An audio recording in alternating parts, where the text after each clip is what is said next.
Thank you, Mr. Speaker. C'est mon honneur aujourd'hui de prendre la parole. It's my honor today to take the floor to raise this question of privilege on I'm rising at my first opportunity on this debate. question of privilege, Mr. Speaker, given that between the speech from the throne in October and when we adjourned June 20th, there had been 21 occasions in which closure of debate occurred, and I maintain that the exercise of my rights and the rights of my colleagues in this place have been obstructed, undermined, and impeded by the unprecedented use of time allocations in the second session of the 41st Parliament. Mr. Speaker, in presenting this fairly legal argument to you, I propose to leave out page numbers and citations because I've prepared a written version of this for your office, and I hope that will be acceptable to you, that I skip page numbers in this presentation. Hansard may not have the numbers of debates, but I hope that there's enough context so that people can find them. I believe this excessive use of what's often called guillotine measures is a violation of the rights of all members of Parliament, but I'd like to stress that there's a disproportionate impact on members such as myself who are within either smaller parties, that is less than 12 members, or who sit actually as independents, because in the roster of recognizing people in their speaker slot, quite often those of us in the smaller parties or independents simply never get to speak to the bills at all. My question, Mr. Speaker, bears directly on what your predecessor said in this place on December 10th of 2009, quote, "The fundamental right of the House of Commons is to hold the government to account for its action, an indisputable privilege and, in fact, an obligation."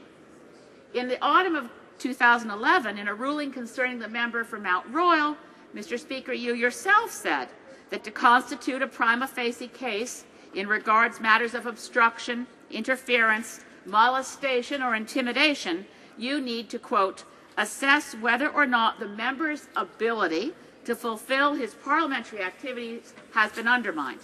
At that moment, in the same debates, you had the occasion to reflect, quote, on the chair's primordial concern for the preservation of the privilege of all members. And you added, quote, "As your speaker, one of my principal responsibilities is to ensure the rights and privileges of members are safeguarded, and this is a responsibility I take very seriously," close quote. Mr. Speaker, I now have occasion to turn to other words that will guide us in this matter from the Supreme Court of Canada in the Vade decision. In the words of Mr. Justice Binney, speaking for the court, he outlined the scope of parliamentary responsibility, parliamentary privilege for the management of employees, and said parliamentary privilege is defined by the degree of autonomy necessary to perform Parliament's constitutional function. And he went on to say at paragraph 41 of that Supreme Court of Canada judgment, quote, "Similarly, Mango defines privilege in part as, inner quote, the necessary immunity that the law provides for members of Parliament and for members of the legislatures of each of the provinces and 2 territories in order for these legislators to do their legislative work." I'm going to repeat that and emphasize it, because although the Vade decision was on a different fact set, Mr. Justice Binney spoke to our core responsibility as parliamentarians when he said that we must be able, as legislators, to do our legislative work. Mr. Justice Binney continued in Vade to say, quote, "To the question necessary in relation to what, therefore the answer is necessary to protect legislatures in the discharge of their legislative and deliberative functions, and the Legislative Assembly's work in holding the government to account for the conduct of the nation's business." To the same effect, and I'm still quoting from Mr. Justice Binney, see Marleau et Montpetit, where privilege is defined as, quote, "the rights and immunities that are deemed necessary for the House of Commons as an institution and its members, as representatives of the electorate, to fulfill their functions," close quote. Mr. Justice Binney, by the way, went on to find further references in support of these principles from Bourneau's parliamentary procedure and practice. Now, These are fundamental points. The purpose of us being here as parliamentarians is to hold the government to account.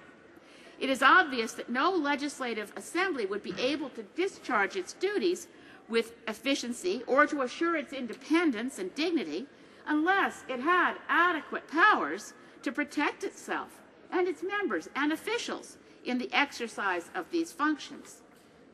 Finally, Mr. Justice Binney, again for the court, said at paragraph 62 on the subject of parliamentary functions, in ruling that some employees would be covered by privilege, found that coverage only if a connection was found that coverage existed only if a connection was established between the category of employees and the exercise by the House of its functions as a legislative and deliberative body, including its role in holding the government to account.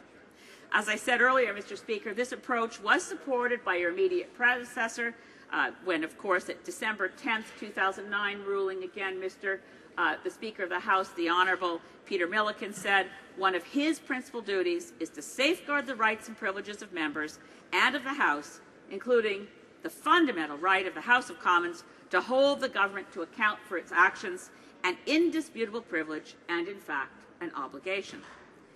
It is, therefore, Mr. Speaker, a fundamental principle of Westminster parliamentary democracy that the most important role of members of Parliament, and in fact a constitutional right and responsibility for us as members, is, again, to repeat, to hold the government to account. In this connection, Mr. Speaker, the events in this House that we have witnessed before we adjourned June 20th, 2014, clearly demonstrate that the House and its members have been deprived of fulfilling constitutional rights, our privilege, and our obligation to hold the government to account because of the imposition of intemperate and unrestrained guillotine measures in reference to a number of bills. Over 21 times closure was used. And, Mr. Speaker, only in the interest of time, I'm going to read out the numbers of the bills and not their full description, but bills C2, C4, C6, C7, C13, C18, C20, C22, C23, C24, C25, and C27, C31, C32, C33, and C36 were all instances where closure of debate was used, and in many of the instances I just read out and in the written argument I've presented to Mr. Speaker, closure of debate occurred at second reading, again at report stage, and again at third reading. So the limitation of debates was extreme. A close examination of the guillotine measures imposed by the government demonstrate that the citizens of Canada have been unable to have their elected representatives adequately debate the various and complex issues central to these bills in order to hold the government to account. That members of Parliament have been deprived and prevented from adequately debating these measures through 21 separate motions for time allocation in this session alone undermines our ability to perform our parliamentary duties. In particular, I want again to highlight the effect the guillotine motions have on my ability as a representative of a smaller party, the Green Party. We don't have 12 seats in the House yet, and as a result, we're in the last roster to be recognized once all other parties have spoken numerous times. Quite often, there is never an opportunity for members in my position, nor for independent members of Parliament, to be able to properly represent our constituents. Again, I shouldn't have to repeat this, Mr. Speaker. Certainly, you are aware that in protecting our rights, as you must as Speaker, in this place we are all equals, regardless of how large our parties are. And as a member of Parliament, as voters in Canada are all equal, so too do I, as a member of Parliament, have an equal right and responsibility to represent the concerns of my constituents in this place, equal to any other member in this place. So as speaking time allotted to members of small parties and independents is placed late in the debates, we quite often are not able to address these measures in the House. This would be fair if we always reach the point in the debates where independents get recognized, but that doesn't happen with closure of debates.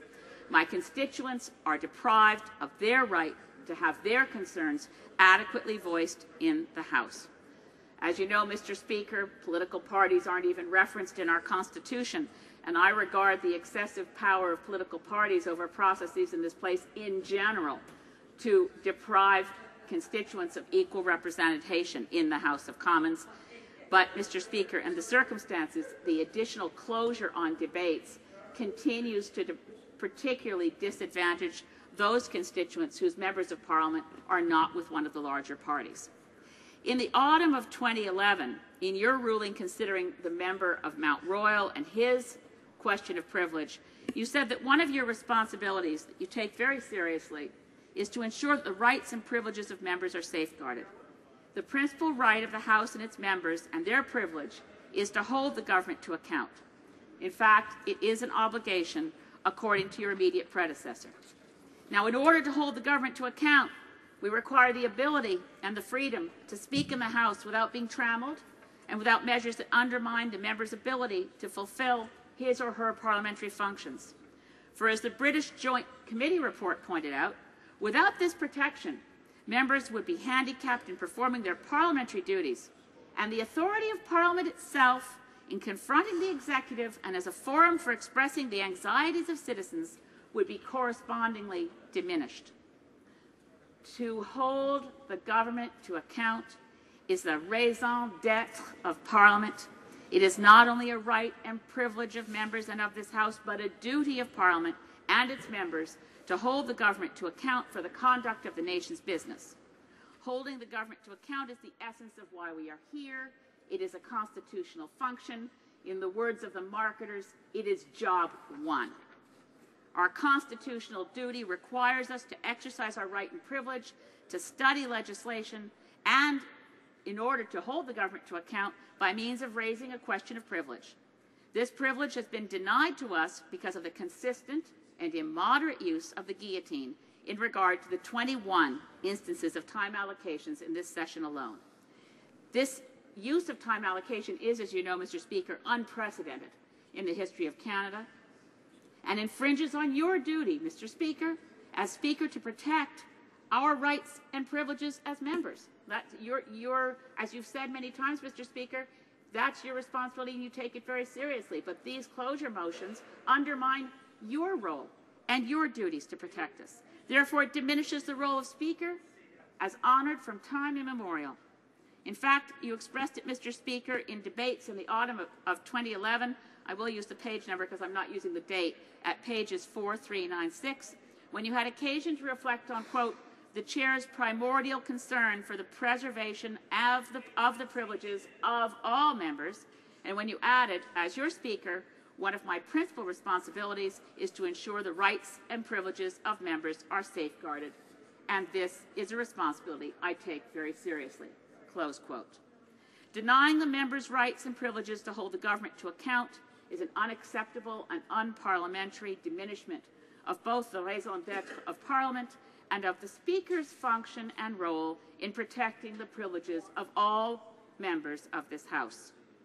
In conclusion, I submit to you, Mr. Speaker, that the intemperate and unrestrained use of time allocation by this government constitutes a prima facie breach of privilege of all members of this House, especially those who are independents or, such as myself, representatives of one of the parties with fewer than 12 members.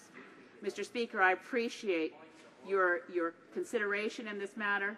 I hope that you will find in favor of this question of privilege that this is a prima facie breach of the privileges and rights of all members. Thank you.